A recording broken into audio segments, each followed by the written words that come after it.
Howdy farm friends. As you could tell by that intro, we might have snuck off a little bit this weekend, and we had a great time. Oh, hey buddy, we had a great time at the beach this week. As you saw in that intro, took some fresh tomatoes with us and enjoyed some tomato sandwiches on the beach. That was awesome. Absolutely loved it. Always good to get away, but it's definitely always good to get back home. So, and I think somebody missed me. Did y'all miss me? Okay then.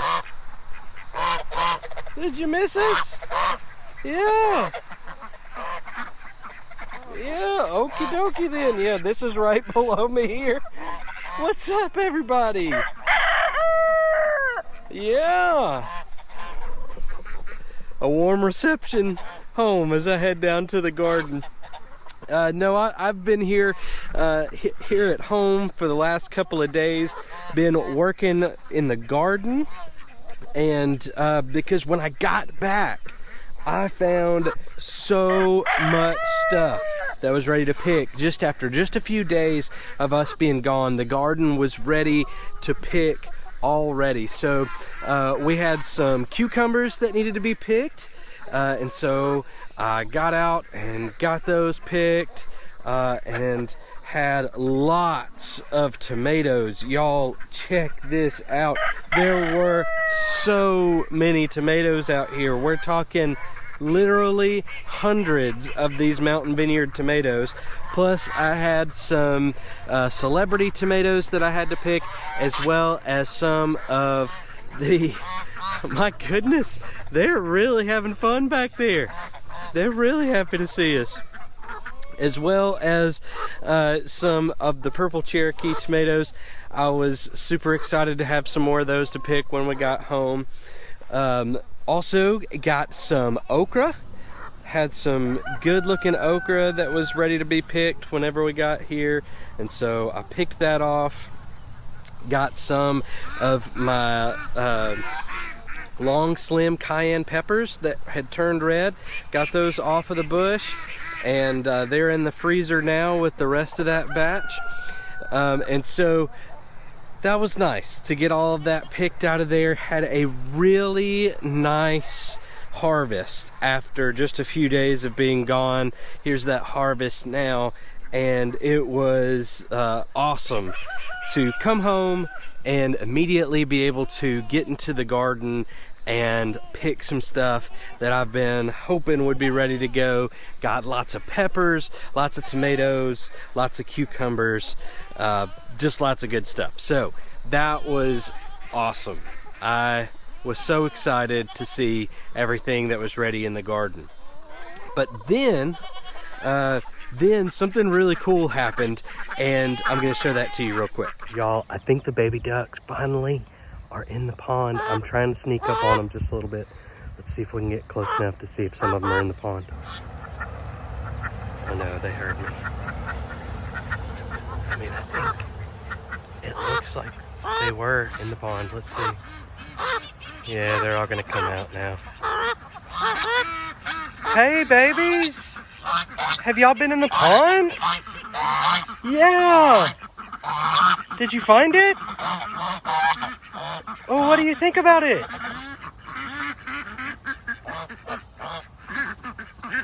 Yeah, did you like your first swim in the pond?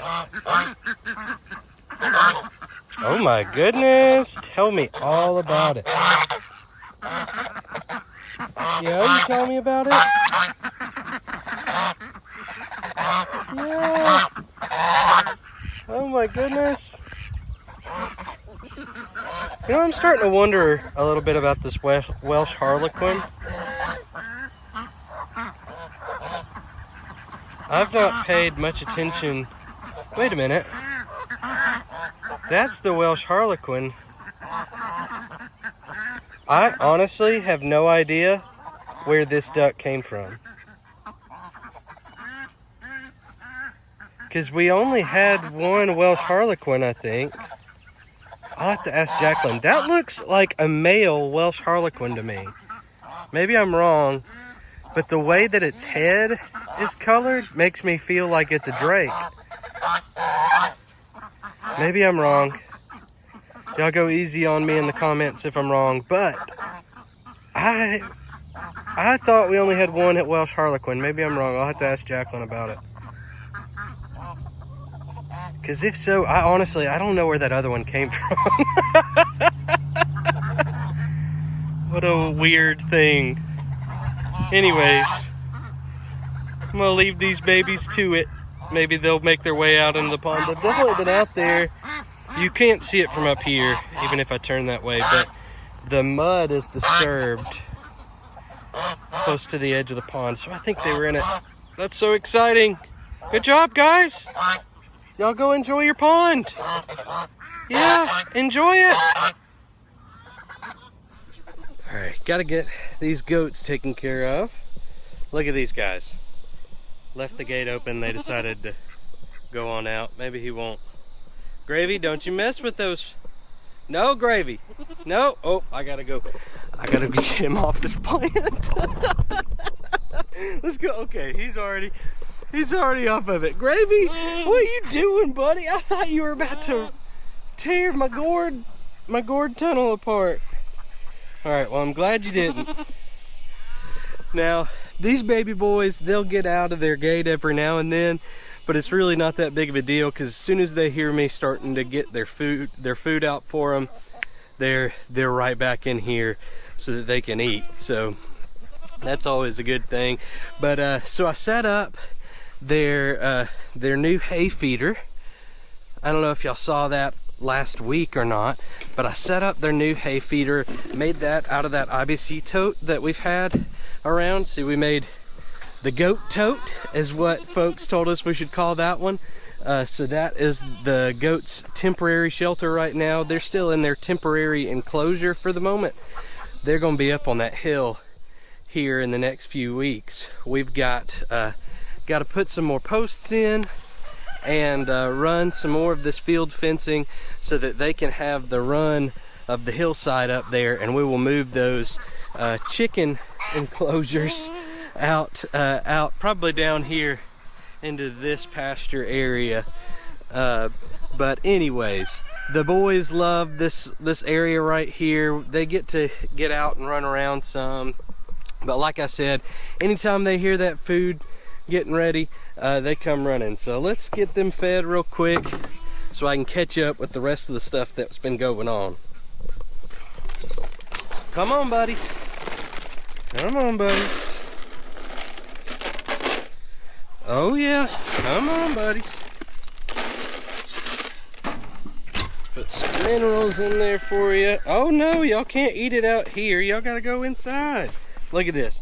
They heard me talking and they gotta make a fool out of me. I hear you, buddies. Come on. Come on, let's see. What about the treat bag? Huh? Alright, let's go in here. Chickens, what y'all doing? Hey buddies. Hey buddies, look what I got. Look what I got. You smell the treats? Look at this, y'all. I said they were gonna come in here. I should have known better.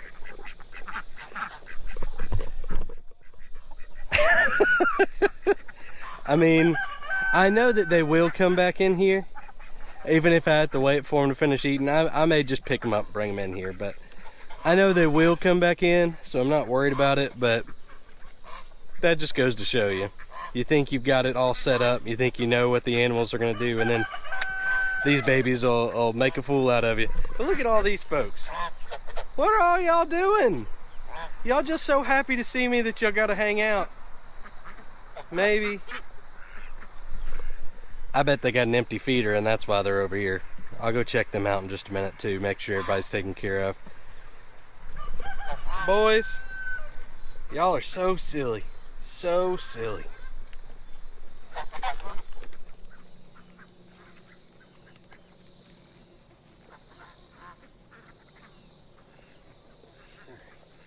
Come here, biscuit. Come here, biscuit.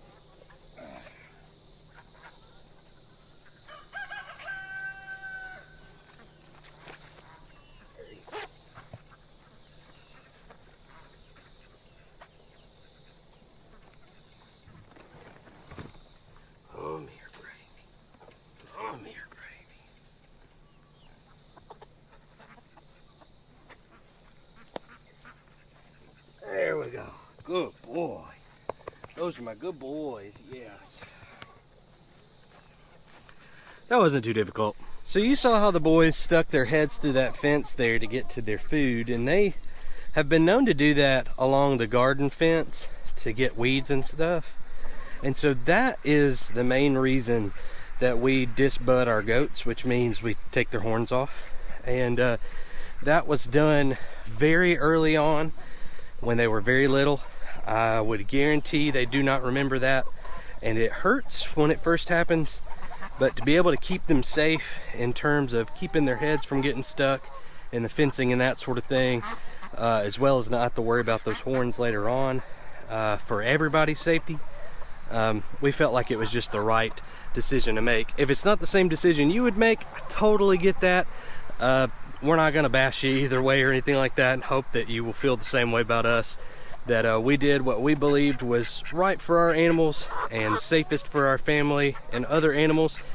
And we hope that you'll do the same thing. We absolutely, I've said this before, but we absolutely believe in humanity and the human spirit. And we believe that people are so much better than any badness that could be in them. And so we truly believe that if you are actually concerned with your animal's well-being, that you'll make a good decision about what you should do for that animal and with that animal. So anytime that you're making a decision like that, just think to yourself, what's going to be best for the animal, and you'll make a good decision there. Right here behind me, we've got a row and a half of sweet potatoes that have started. And so if you've been paying attention, we really just had kind of two halves. This row and then this row, so two halves of those rows that had been started. So a row all together, but separated onto two rows. And that's what I put in a couple of weeks ago. This past week, a friend of mine sent me some more really good looking sweet potato slips to put in and finish one of these rows. And so what I did was I took out the Brussels sprout plants that we had back here. I don't know if you'll remember or not, but earlier in the year, I had a row of brassicas and lettuce right here. And so that row of brassicas there was kind of just to see if I was too late in planting them. I believe that I was too late in planting them. It just got too hot for them. They didn't do as well as they could. So we are going to plant a bunch of brassicas in our fall garden this year, with the hopes that right about as those plants are starting to get ready, it will have cooled off enough to where the Brussels sprouts that we put in this time will get that first frost on them right as we're getting ready to harvest them. I've heard that that makes your Brussels sprouts sweeter, and so I'm excited for that. We've also got a bunch of broccoli, cauliflower, and collard greens that we're going to put in this year. But anyways, so this row right here is going to be our sweet potato row, and then we've got another half a row right here of sweet potatoes as well. So I had to clean this row out. It was looking really bad, and so I got my stirrup hoe back there. I'll put a link in the comments to where you can get a stirrup hoe from Haas Tools. The stirrup hoe is the garden tool that I use the most. Maybe except for my little pocket clippers that I use to trim stuff up and prune back. But in terms of tools, long-handled tools especially, in terms of tools, that stirrup hoe is my #1 tool.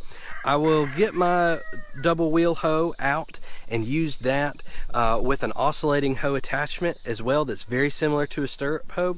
But most of the time, I mean, I use that stirrup hoe every single time I'm in the garden.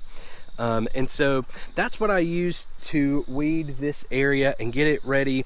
You might have seen me do that in the last video that I planted sweet potatoes in. I used that same stirrup hoe in the same area. I just got the stuff that I didn't get last time this time, and then used it to clean up around this row. And then I went down the row and raked it up a good bit. Then I went through with my measuring stick. I never use measuring tape or anything like that anymore.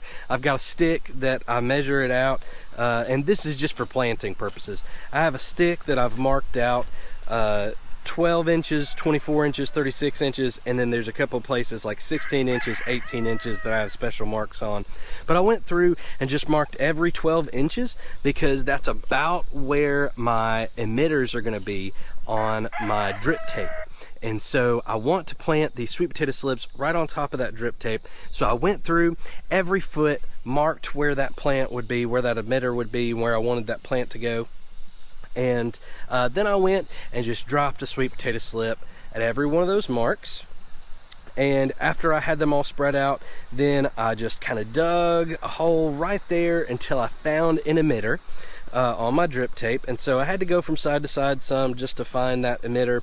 And then I put the very bottom of that slip where there were already roots really close to that emitter on that drip tape, right on top of it in some cases, and then kind of laid the sweet potato slip down a little bit and then brought it up with a scoop full of dirt. And so where you see them planted may not be exactly where that root system ends. The root system is going to end on an emitter, and they may come up just a few inches off of that emitter. But the whole point of planting that way is to make sure that the roots can get as much of the water out of that drip tape emitter as possible. So I got all those put in, feel really good about it. It is late in the season to plant sweet potatoes. So if you don't already have your sweet potato slips and you're in zone 8 or above, you are probably too late to get those sweet potatoes in the ground to get a really good harvest. If you're like me and you have a bunch of stuff sitting around and you kind of get to the point of saying, why not give it a shot? My buddy Wes over at Big Family Small Farm was talking about this last week with me, and I agreed with him that if you've got the stuff, go ahead and give it a shot. Go ahead and give it a try. That's what I did with my Brussels sprouts this time. They didn't work out, but the pigs and the goats were super psyched to get those Brussels sprout plants today when I ripped them out. So all that to say, give it a shot. You never know what's going to happen. You're going to fail a lot of the time, but then when it works out, awesome. Bonus, right? So I did that with potatoes earlier in the year that failed. I did that with Brussels sprouts earlier in the year that failed. But I did that with some of my peppers that are working out this time. And so we have chocolate bell peppers that are working out this time that I just tried because I just had them. It's going to wind up being like that with this first row of okra, this first bit of okra that I've started planting. I went ahead and put that in the ground because I already had it. I had to order some more okra later on because I didn't have enough seed to do what I wanted to. But check out down there. All that okra is there because I happen to have it and I went ahead and tried it out. So, all that to say, look, it may be too late to get a lot of stuff in the ground, but there is stuff that you can plant still, and I am going to tell you all about that stuff that you can still plant if you are in zone 8 specifically, and some other places. We'll talk about the specifics on the dates there. There are still things that you can still plant in a summer garden this year and still get a decent crop off of them remaining in the year. And I'm going to talk about that on Thursday's video of this week. So if you are watching this video after, let's see, July 28th is the day that video will come out. So you can go back and watch that video if you haven't already, if you're past July 28th. But anyways, I was really excited to get these sweet potatoes in, especially after coming in from the beach. I was a little worried because those sweet potato slips had been sitting in the mail for a couple of days in our mailbox, but they looked beautiful coming out of the pack, and I think they're going to do really well. So that's all I've got for you today, farm friends. Thanks for hanging out with me today as we get caught up with what we've been doing as we've gotten back from the beach. We will be jumping right back into the thick of it this week, and I can't wait to talk to you on Thursday about all the stuff that you can still plant and get a crop for this season. So make sure you check that one out. Thanks so much, farm friends. Y'all have a good one.